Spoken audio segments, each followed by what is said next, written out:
so you can play.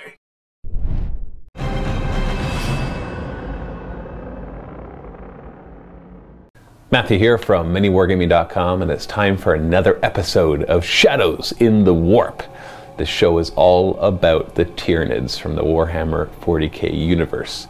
And I'm going to be doing two shows today as usual, one for free and one in the vault. This one, which is obviously for free as it's up on YouTube, is going to be all about the Tyranids and their interactions with the Warp.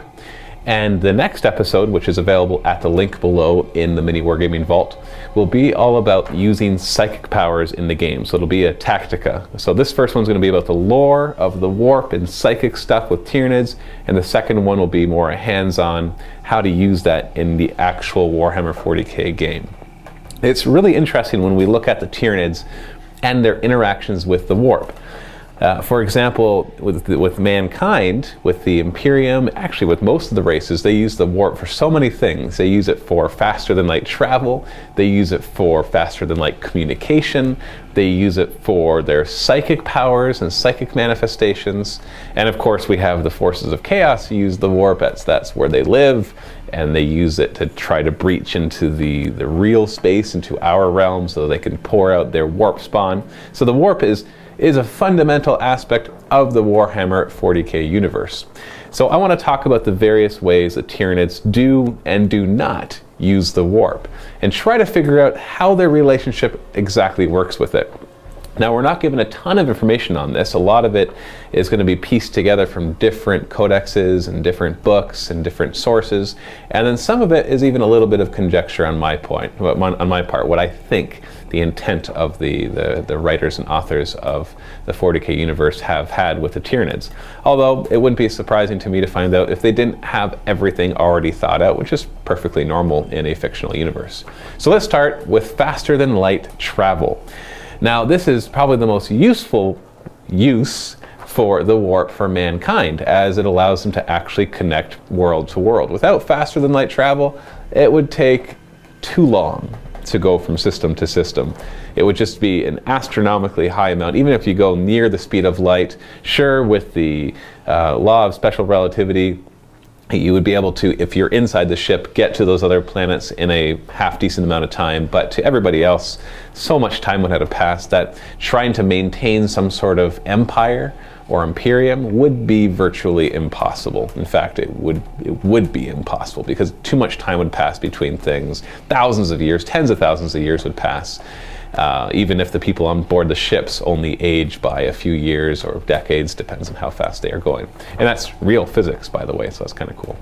So by being able to harness the Warp and travel through the Warp at faster than light speeds, it's not that they actually travel at faster than light speeds, it's more that they enter the Warp, and the Warp warps time and space, and so when they come out the other side, they kind of are transported. It's kind of like going through a wormhole in a sense, except not really. It's more like a hyperspace kind of thing.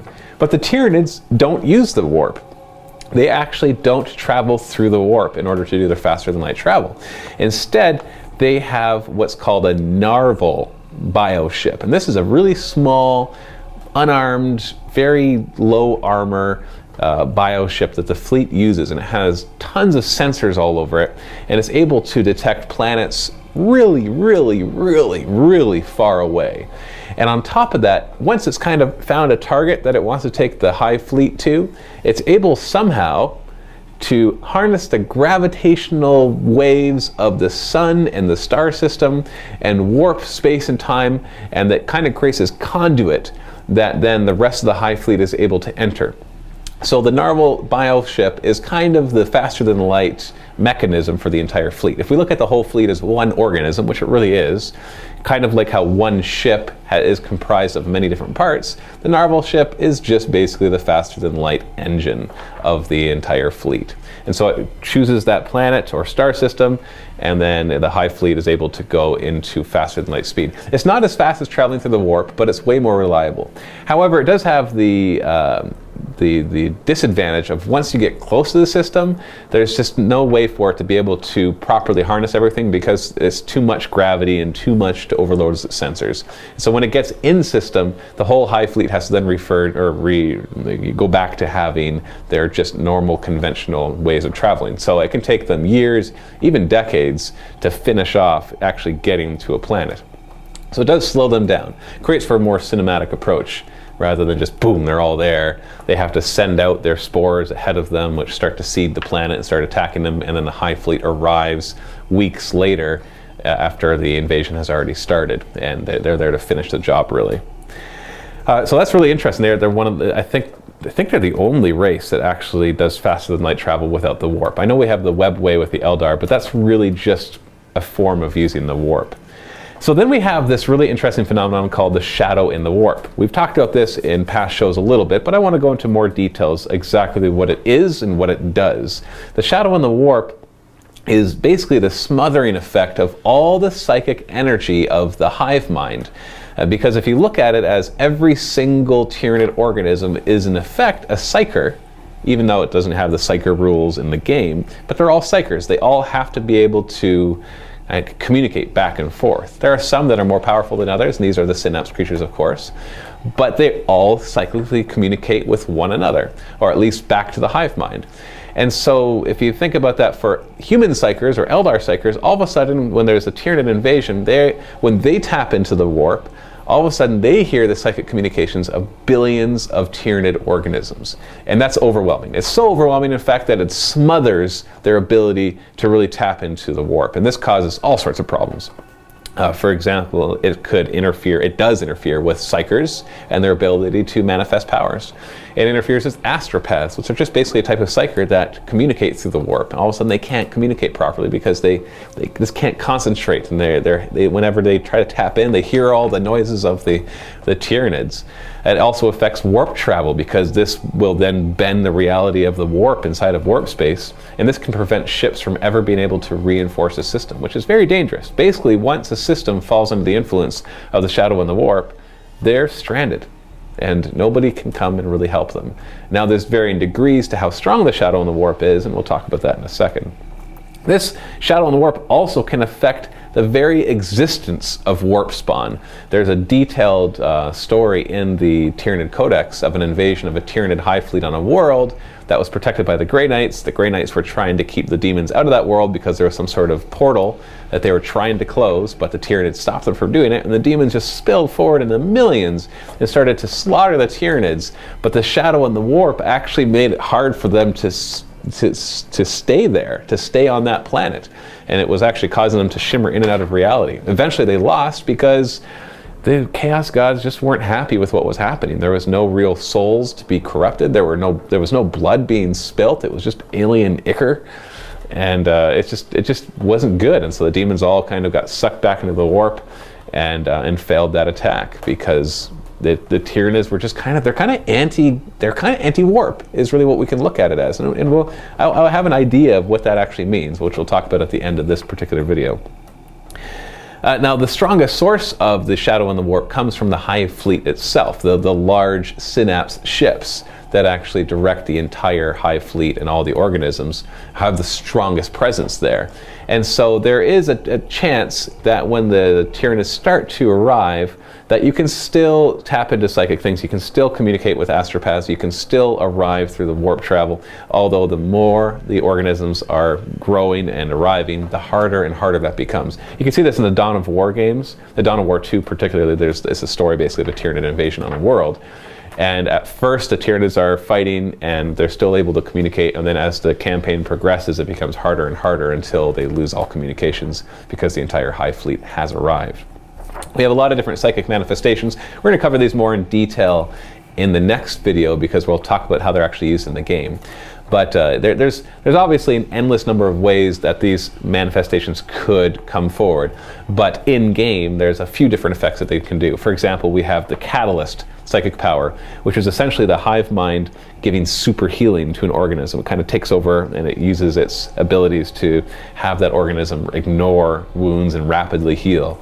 And of course, in game, that gives them the feel no pain kind of special rule. We have the Horror, where they're actually projecting nightmares into their enemies, causing them to panic and not be able to operate very well. We have things like Onslaught, where the hive mind kind of takes over another brain of an organism and allows it to do kind of double processing, so it can fire while it's running and still be very accurate, which is very effective. We've got things like Paroxysm, where they trigger pain and agony inside of the enemy, cause them to no longer be able to fire properly or fight in close combat properly because they just hurt all over. All of a sudden they feel pain from every nerve ending, or maybe they feel like mosquito bites. It's like they've just been bitten 300 times by mosquito bites. And if you've had just a handful of those, you can know how annoyingly distracting that can be. Then we have things like Psychic Scream and Warp Blast, where they actually manifest pure warp energy, which is kind of weird when you think about it, because of their relationship with the warp. And all of these psychic manifestations that they do, they don't draw from the power of the warp. They actually draw from the hive mind's will. It's consciousness. They draw from that, which is why it's so weird, because they're not technically psychic powers, but they interact with psychers and with the warp kind of the way that psychic powers do. So this leads to the final question that I have, and I want to hear your feedback on this. Why do the Tyranids affect the warp at all? As far as we know, they have no souls, and we know that it takes a soul in order to really affect the warp. Like, look at the Necrons. The Necrons have zero effect on the warp, except for maybe like their gloom prisms, where they can shield themselves from psychic manifestations. But the Necrons individually, they've lost their souls, and so they have no warp interactions, no psychers. We know that they are barely affected by the warp. In fact, they even smother it out, so psychers aren't able to really do their mind controlling or zapping powers around the synapse creatures. It just becomes really hard. We know that they don't even use the warp, and yet they tap into the warp for some of the powers, like Warp Blast is pure warp energy.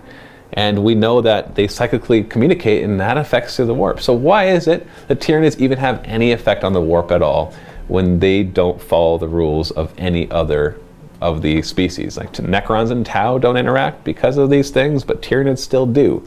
Is it just a flaw of the writers of the 40K universe, or is there something else at work here? For example, I've heard there's a few rumors that have been, I've kind of went on forums and I went on wikis and saw what people thought, and some people think that in the old ones, back in the War in Heaven, that some of the old ones actually escaped this universe, and in order to get revenge, they created a Tyranid race, and so they specifically gave them the ability to cast the shadows on the warp, and that maybe even they were created specifically to fight chaos, and that in a couple of ways. For one thing, they could just fight chaos and they shimmer out, but more importantly, to destroy all of chaos's food. If you think about it, if the Tyranids succeed in wiping out the galaxy, even if they don't wipe out the Necrons, and so it's just Tyranids and Necrons, Chaos really has nothing else to do. They have no souls to corrupt, they have no blood to spill, and so they will lose all of their power, because the Chaos Gods really are just a manifestation of all the other races. So if all those races don't exist, the Chaos Gods don't exist either. So what do you think? Leave a comment below. Why do the Tyranids affect the warp? What do you think is the big story behind them, and why they're even in our galaxy to begin with? We know they're drawn to the Astronomicon, but that's about all we know. So leave your comments below.